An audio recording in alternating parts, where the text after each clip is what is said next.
Hello there and welcome to another one of these Lexical Lab 1 minute English videos. If you like this video, make sure you subscribe to our YouTube channel and check out our website www.lexicallab.com to find out more about our online language courses.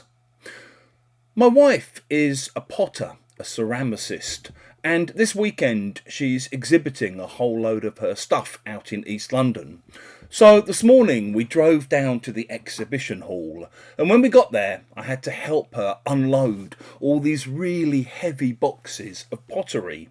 As I was carrying one of the heaviest boxes in, obviously showing the strain a little bit, we passed a Polish friend of hers who was coming out, and as she walked past me, she looked at me straining under the weight of these boxes and said, "Oh, it's a real ball ache, isn't it, carrying everything in and out?"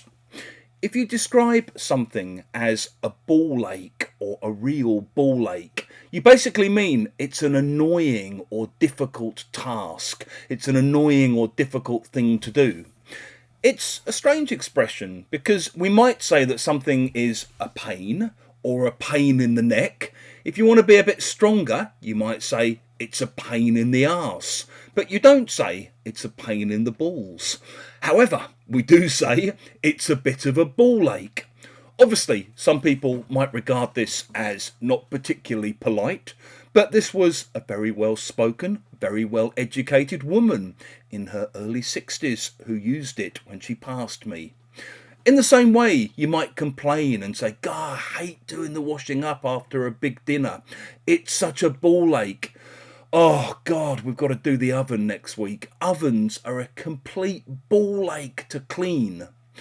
This week in London there's been a big tube strike, and I know a lot of people have been complaining that getting to work when the tube drivers are on strike is a complete ball ache.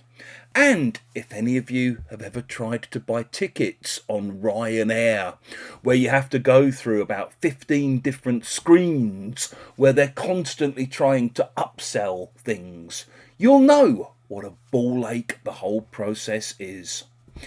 If you've enjoyed this video, please do click the like button.